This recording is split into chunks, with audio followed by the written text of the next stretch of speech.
Hola, iniciamos un nuevo vídeo con las explicaciones del temario de Historia del Arte de segundo de bachillerato. Vamos a continuar con el estudio de la arquitectura del siglo XIX, aunque hoy también nos vamos a encontrar con obras que ya se adentran en el siglo XX. Y el estilo que hoy vamos a analizar es el del modernismo. El modernismo en realidad es una corriente artística mucho más amplia que exclusivamente el aspecto arquitectónico,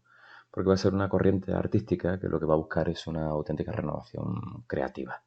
Va a abarcar desde finales del siglo XIX, se va a proyectar a comienzos del siglo XX y su punto de inicio, o el lugar, mejor dicho, de origen lo podemos encontrar en Bélgica, aunque se va a expandir por toda Europa, teniendo como punto o lugar más en el que se va a desarrollar en mayor medida la Francia comprendida entre el año 1890 y 1910. El arte del modernismo, que es el término que se utiliza en España, va a ser conocido en otras partes de Europa con términos diferentes. El Floreale de Italia, el Liberty de Inglaterra. Nos vamos a encontrar, sin embargo, que el término que más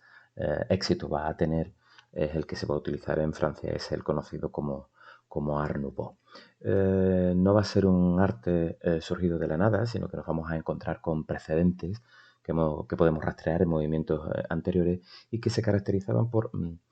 sobre todo, buscar una revalorización del trabajo artesanal, sobre todo en el contexto en el que se está produciendo el inicio de la producción en serie ligada a la revolución industrial y que muchos de los artistas, muchos de los autores de la época van a concebirlo como un proceso de deshumanización del proceso creativo. Así que se retrotraen o tratan de revalorizar, como he dicho anteriormente, el concepto, la idea del trabajo artesanal. Nos vamos a encontrar que hay una serie de elementos, características generales del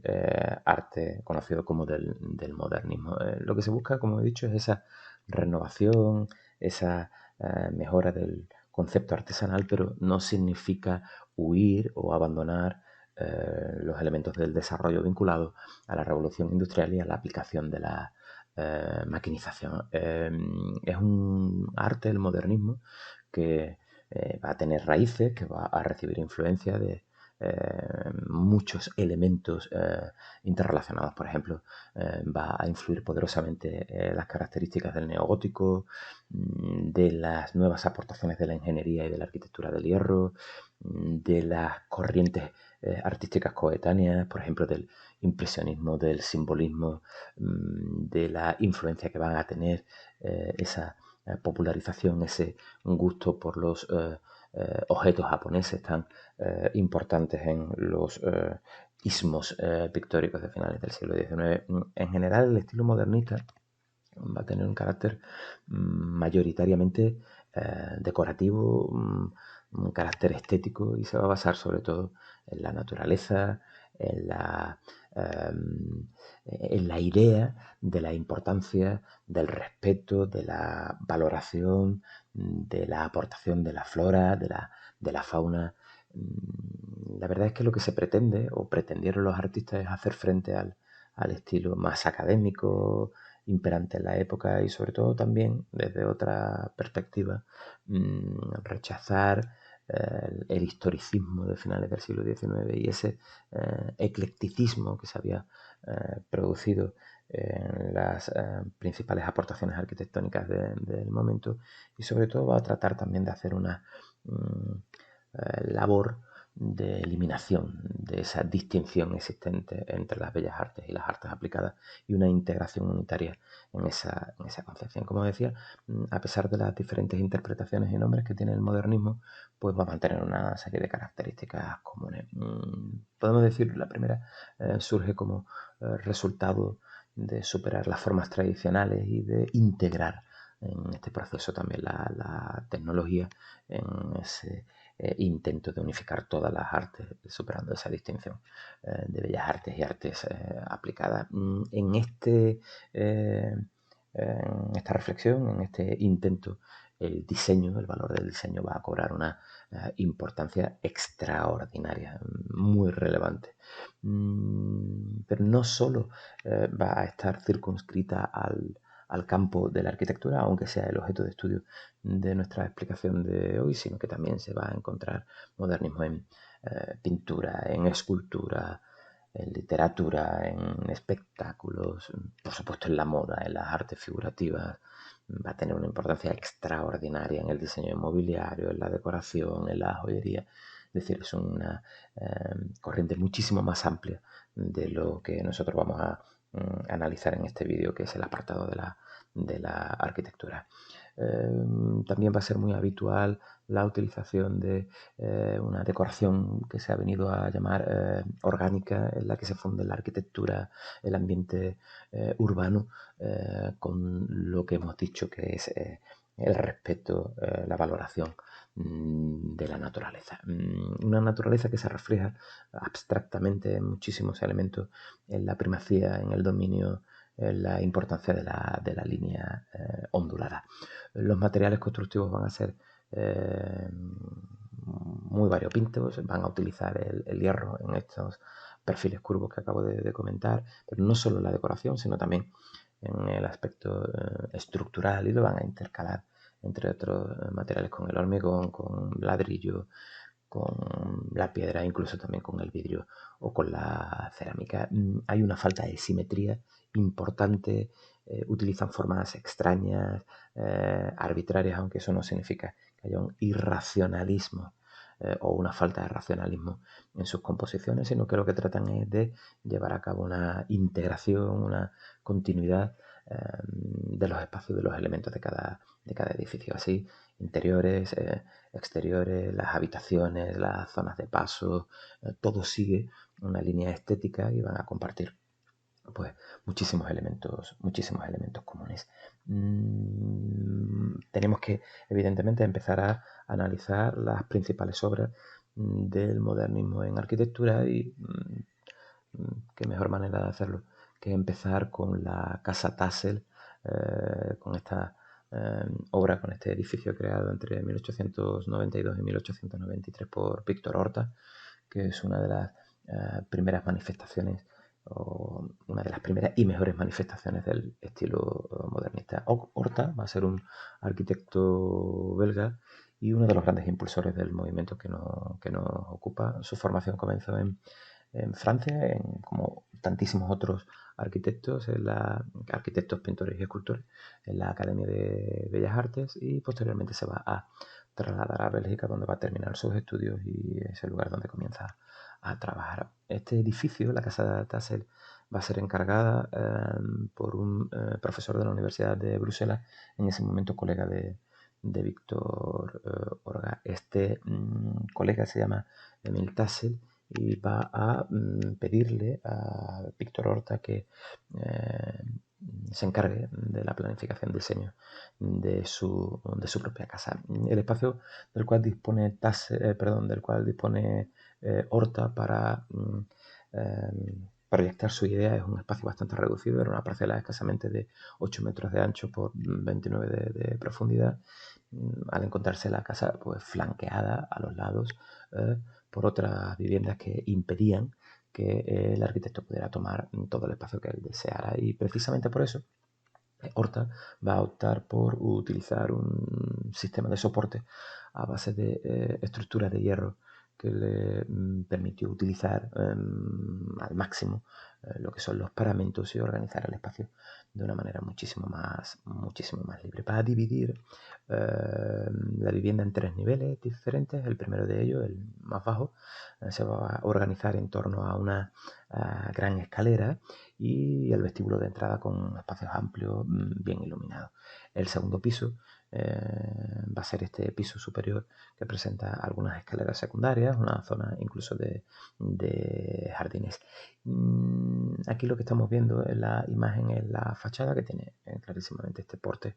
tan característico del modernismo, y en la que se reflejan los 3 pisos en los que se divide el interior de la vivienda. En ella va a destacar algo muy importante dentro del modernismo, que es lo que se conoce como bow window, en inglés es la ventana mirador. Una ventana mirador de líneas curvas, que es el lugar más importante o el que él destaca en la fachada de esta vivienda modernista de Víctor Horta. El arquitecto va a emplear el hierro colado en la construcción de esta casa, pero ya no solo con fines constructivos, sino sobre todo también, como hemos dicho, tan importante en el modernismo, con un rol, con un destacadísimo papel en la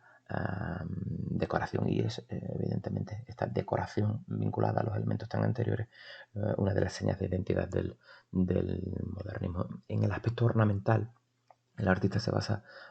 mayoritariamente o fundamentalmente en alusiones a motivos vegetales.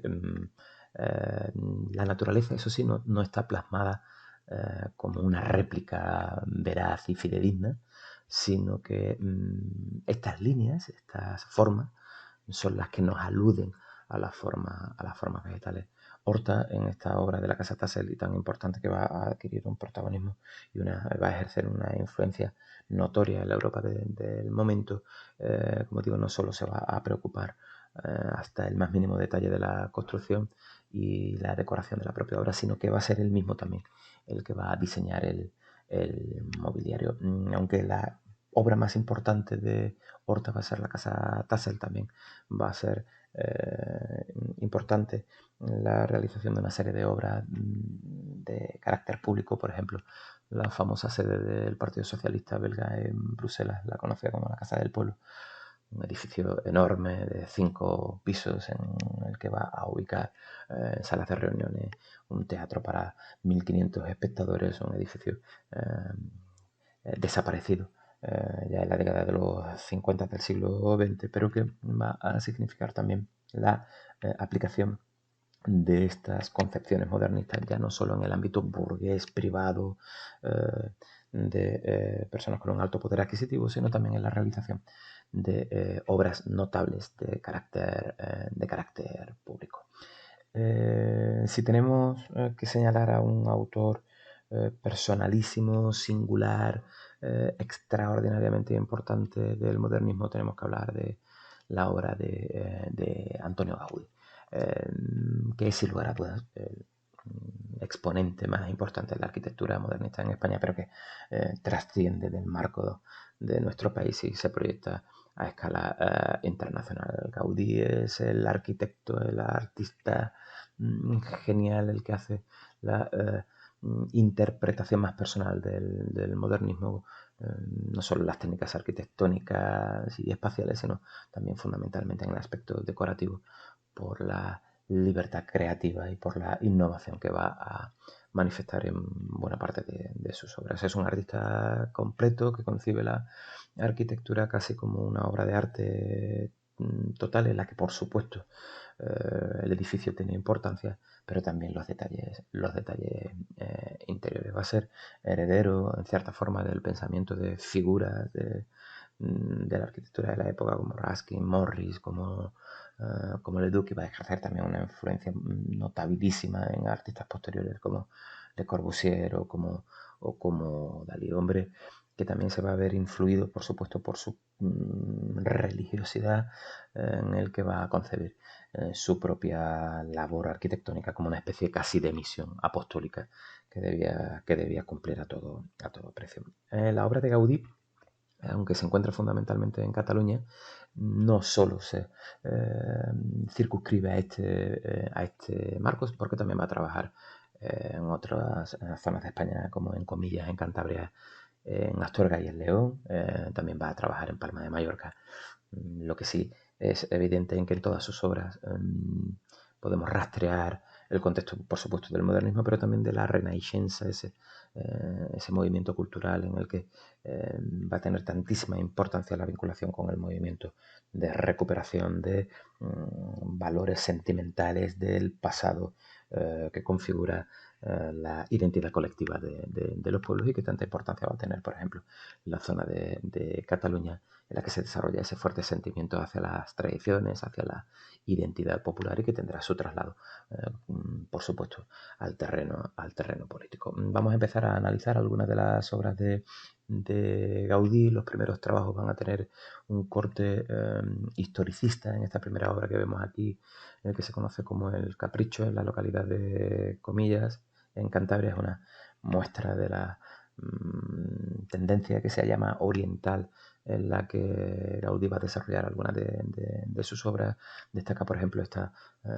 torre minarete casi con forma de alminar persa, y que es el elemento definitorio de la obra y que es el primer precedente de lo que posteriormente vamos a encontrar en futuras construcciones como los pabellones del parque Güell. También, fijaros, podemos señalar en el remate de la torre, que está toda revestida de cerámica, igual que estas franjas también, ¿no?, del propio cuerpo del edificio. Lo que hace la utilización de estas franjas de cerámica es acentuar la verticalidad de este templete que se sostiene sobre estas 4 columnas de fundición, y en el que va a ir apareciendo poco a poco algo tan característico del arte del tránsito del siglo XIX, del siglo XX, como va a ser ese proceso de geometrización. Otra de las obras que vemos es el Palacio Episcopal de Astorga, del año 1887. Gaudí va a ser elegido para diseñar este edificio por su paisano Joan Batista Grau, que era entonces el obispo de la ciudad de Astorga, y que aprovechando el incendio de la anterior sede, pues va a solicitarle a Gaudí la realización de un nuevo proyecto. Gaudí va a viajar hasta en 10 ocasiones a Astorga para supervisar las obras que se van a materializar a partir del año 1889, y aquí una de las características básicas de este estilo neogótico que va a plasmar Gaudí va a ser esta edificación que tiene planta de cruz griega y que va a ganar volumen con la superposición de una planta cuadrada y estas torres cilíndricas que las ubica en las esquinas del edificio. Una de las particularidades del Palacio Episcopal de Astorga va a ser la ubicación o la creación de un foso, que es la solución que idea Gaudí, entre otras cosas, para que el sótano del edificio contara con luz natural. Sin embargo, es el pórtico de entrada al palacio y los arcos abocinados la imagen más característica del edificio. En la primera y en la segunda planta se van a abrir estos grandes vanos decorados con vidrieras, y Gaudí no solo va a hacer la traza, el diseño general, sino que se va a recrear en multitud de detalles, entre otros la utilización de estos arcos ojivales con cerámica vidriera y la utilización de capiteles de diferentes estilos que el propio Gaudí va a diseñar para las columnas del palacio. Y nos encontramos con una de las obras singulares todavía de la primera etapa. Va a destacar también, por supuesto, a partir de ahí ya el desarrollo de las obras en el marco territorial por excelencia en el que va a desarrollar su producción artística, que va a ser Cataluña. Lo que vemos es la imagen del primer trabajo de envergadura que Gaudí va a realizar para el gran mecenas de su obra, que va a ser Eusebi Güell. Lo que vemos son los pabellones de la finca de este burgués, de este empresario, de este industrial adinerado que va a construir Antonio Gaudí entre 1883 y 1887. El encargo era mucho más amplio, va a consistir en el diseño de los jardines de verano del palacio de veraneo de la propia familia Güell, así como construir las puertas de entrada a lo largo de todo el perímetro, y los 2 pabellones de acceso, que son los que se ven en la imagen, básicamente uno que estaban destinados a la casa del portero y a las caballerizas. Aquí Gaudí va a empezar a dejar su sello personal con la introducción de arcos, con las vueltas en parábola, las cúpulas hiperbólicas tan características de su producción. Va a resultar muy interesante la mezcla que consigue entre los elementos estructurales y sobre todo la variedad de ornamentos de esta superficie exterior. Gaudí va a utilizar el barro crudo, que era un material de bajo coste y que además tenía una buena capacidad térmica como un muro de contención, y va a utilizar pues estos ladrillos macizos de colores, desde el rojo hasta el amarillo, para colocarlos en las esquinas y en la zona de las paredes más expuestas a los esfuerzos de carga. Esta obra nos va a servir o le va a servir, mejor dicho, a Gaudí como casi entrenamiento para desarrollar todo su universo creativo en el Palacio Güell,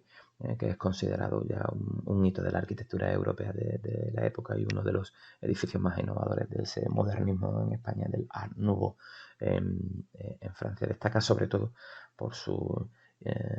innovadora concepción de lo que es el espacio, de lo que es la luz, porque va a introducir soluciones muy personales a partir de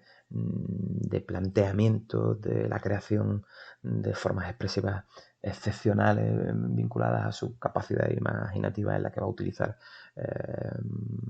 materiales hasta ese momento también considerados nobles, como la piedra, la madera, el hierro forjado, y lo va a vincular, por supuesto, a una de sus particularidades como arquitecto, la utilización de la cerámica, la utilización del cristal. La construcción de este Palau Güell supone posiblemente la culminación de la etapa de juventud del arquitecto, y en la que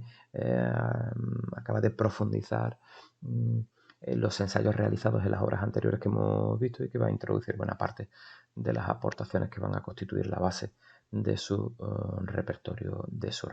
posterior. Una de las primeras obras ya consideradas de tránsito hacia la propia madurez va a ser la realización de la colonia Güell, comenzada a construir en el año 1890 por iniciativa de este empresario que hemos comentado, Eusebi Güell, en la finca de Can Soler de la Torre, en un término municipal muy próximo a la Barcelona de ese momento, como era Santa Coloma de Cervelló. Güell, en el afán, en el intento de procurar mejoras sociales para sus trabajadores, propios de la mentalidad de la responsabilidad social del empresario de finales del siglo XIX en el desarrollo del contexto de los movimientos de reivindicación de los derechos de los trabajadores, pues como digo, Güell va a encargar la construcción de equipamientos a diferentes arquitectos, y va a confiar en Gaudí para la construcción de una iglesia. Y es un hecho importante señalar que el arquitecto no le va a imponer ningún tipo de límite, ni de presupuesto, ni de tipo de obra siquiera, y el arquitecto pues va a utilizar este trabajo para casi como banco de pruebas para la construcción de la Sagrada Familia, la cual ya se encontraba plenamente embarcado. La obra, sin embargo, va a quedar inacabada, únicamente se va a construir la nave inferior de esta iglesia, y es por eso por lo que se conoce popularmente como cripta, y ella va a utilizar pues buena parte del discurso creativo que va a crear el resto de su obra. Dentro de precisamente este marco nos vamos a encontrar la construcción de una ciudad jardín que se conoce como Parque Güell entre 1900 y 1914 en la montaña Pelada, en las proximidades de Barcelona, concretamente en la parte superior de la capital catalana. Es un parque público con jardines y con elementos arquitectónicos que fue en un comienzo ideado como urbanización, aunque el parque va a ser construido entre 1900 y 1914. El parque es el reflejo de la plenitud artística ya de Gaudí, pertenece a su etapa naturalista, esta que corresponde a la primera década del siglo XX, y es el periodo en el que el arquitecto va a perfeccionar su estilo personal a través de la inspiración en las formas orgánicas de la naturaleza, y para ello va a poner en práctica toda una serie de nuevas soluciones estructurales que parten básicamente de un profundo análisis de la geometría reglada. El artista además va a añadir a esto una grandísima libertad creativa, una imaginación extraordinaria, en la que, partiendo de un cierto barroquismo, las obras van a ir adquiriendo una gran riqueza estructural, de formas, de volúmenes, alejados de cualquier rigidez racionalista o de cualquier premisa clásica. En este Parque Güell, Gaudí va a desplegar todo su genio arquitectónico y va a poner en práctica muchas de esas soluciones estructurales innovadoras que hemos visto ya en la cripta que hemos visto anteriormente, que son los emblemas de su estilo organicista, que culminarán en la obra de la Sagrada Familia. Sin lugar a dudas, lo que vemos, lo que observamos en esta obra, en este conjunto de imágenes del Parque Güell, la concepción de un conjunto estructurado en el que, aparte de la propia belleza natural del entorno, la intención era situar un conjunto de viviendas para burgueses de alto poder adquisitivo, con todos los adelantos tecnológicos de la época, pero también vinculados, por supuesto, a unos acabados de gran calidad artística, y en el que va a manifestar pues toda su genialidad, y que podemos resumir en estas claves que aparecen en la diapositiva que ilustra la inspiración en la naturaleza, los arcos tan imaginativos, estos arcos parabólicos con columnas inclinadas, la combinación de materiales tradicionales como la piedra, el ladrillo, con los fragmentos de cerámica y la utilización del hierro y del cristal, en este caso solo para los elementos decorativos. La etapa final de la producción artística de Gaudí, como uno de los grandes genios de la arquitectura contemporánea, lo vamos a encontrar en la creación de una serie de residencias para burgueses en la capital, en Barcelona. La primera, extraordinariamente importante, va a ser la que vemos, la Casa Batlló, que no es un edificio de planta nueva, sino que va a ser la reforma de un inmueble ya anteriormente construido, y que Gaudí va a reformar en la primera década del siglo XX, concretamente entre 1904 y 1906. La transformación radical y, por supuesto, genial en el uso de los colores y de formas en la fachada hasta ese momento nunca vista, lo van a situar casi como uno de los grandes iconos de la nueva Barcelona, de esa etapa de expansión de comienzos del siglo XX. La Casa Batlló es conocida popularmente como la Casa de los Huesos o la Casa de las Máscaras. Incluso también es conocida como la Casa de los Bostezos o la Casa del Dragón, y es una obra que simboliza a la perfección ya la etapa de máxima madurez constructiva del arquitecto. Es la combinación ideal entre arte, funcionalidad, arquitectura, diseño, y supone un edificio clave para entender qué significa el modernismo catalán. Aquí en esta fachada lo que vemos es un compendio casi, ¿no?, de los elementos o de los hallazgos estructurales y formales que se repiten en el resto del edificio. Las chimeneas fantasiosas en la azotea que recuerdan casi setas, en la fachada posterior con un trencadís cerámico de formas naturales, geométricas, o incluso el excelente patio de luces donde Gaudí va a graduar la medida de las ventanas y el color con el revestimiento cerámico en una combinación progresiva, que lo que hacía era favorecer la iluminación de todo el interior. La otra gran casa de este momento, de este periodo de Gaudí, es la Casa Milà, un proyecto entre 1906 y 1912, en el que, asumiendo la voluntad del cliente, va a diseñar un edificio singularísimo en todos los aspectos, empezando por la estructura a base de una serie de pilares que le va a permitir una absoluta flexibilidad de la distribución, siguiendo con los ascensores que facilitaban el acceso directo a los pisos desde el vestíbulo, y los patios van a ser amplios, ventilados, muy luminosos. El conjunto va a representar una novedad radical en relación con las casas del ensanche de Barcelona, por muy ricas, por muy ornamentadas que fueran. En ese momento el edificio está constituido constituido, por dos bloques de vivienda con acceso independiente y que están organizados alrededor de dos grandes patios interiores intercomunicados. Sin embargo, la concepción estructural se materializa, se proyecta en la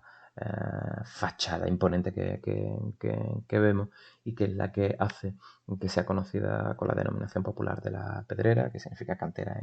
en catalán, en la que se permite esta libre composición, en la que ventanales, balcones, tribunas se componen de una forma impresionante, y van a tener una percepción diferente de acuerdo con el recorrido del sol a lo largo del día, que va a proyectar unas imágenes muy diferenciadas. Gaudí lo que hace es disolver, ¿no?, la propia geometría del chaflán, y va a invadir incluso la acera, proyectándose en su propia distribución y generando también en la estructura del edificio unas magníficas buhardillas con una proliferación de arcos parabólicos y de catenarias de ladrillo, que son las que sostienen la azotea, uno de los lugares más singulares de la propia producción artística del arquitecto. La implicación del arquitecto va a llevar a su proyección, a su implicación, a su diseño de todo el edificio, no solo de los elementos estructurales, sino también de los elementos ornamentales del propio diseño. Y nos encontramos con uno de los paisanajes arquitectónicos, si se me permite la expresión, más extraordinarios nunca vistos hasta la época. La gran obra final del arquitecto, una obra inacabada, va a ser la famosísima Sagrada Familia, una catedral que debía convertirse en el símbolo del carácter cosmopolita, del carácter pujante de la gran ciudad del desarrollo económico de la España de comienzos del siglo XX, como es Barcelona. Este templo, sin embargo, supone una obra muy compleja dentro de la propia producción artística del arquitecto, porque encierra todo el proceso evolutivo del arquitecto, que se hizo cargo desde 1884, que habían ya sido planteadas anteriormente por el arquitecto Francisco de Paula del Villar, que es el que inicia el diseño de la obra. El problema actual del templo que está inacabado radica en la discusión sobre si es legítimo artísticamente terminar una obra a la que solo el maestro podría haber dado fin, especialmente por esa evolución constante que encierra y que se cortó con el fallecimiento del arquitecto en 1926, o si se debe construir el templo, que es el fin último surgido antes de Gaudí, que fue concebido por el maestro como una construcción medieval, aunque él sabía que no iba a verlo acabado en vida. La obra es extraordinariamente prolija. Solo Gaudí va a haber visto en vida la cripta, el ábside externo y la fachada del nacimiento, aunque se va a diseñar la estructura o la base estructural de las 4 torres que van a ser culminada con las cruces orientadas a los 4 puntos cardinales, como solía hacer el arquitecto, y que son el elemento que articula un complicado programa en los que se une la escultura, la utilización de la luz, la geometrización del espacio. Una obra enorme en la que se preveía 5 naves, 4 fachadas monumentales que daban a la nave central, a los brazos del transepto, con un gran cimborrio como culminación, en las que predomina, por supuesto, la idea de la vertical. Al fallecer Gaudí, las obras han continuado tomando como base las maquetas y los dibujos realizados por el maestro, aunque nunca llegó a culminarse, a elaborarse un proyecto definitivo que sirviera para dar certidumbre a la realización de la obra, incluso superando la propia trayectoria vital del arquitecto Antonio Gaudí. Y hasta aquí llega nuestra explicación de este movimiento artístico tan importante como es la vertiente arquitectónica del modernismo.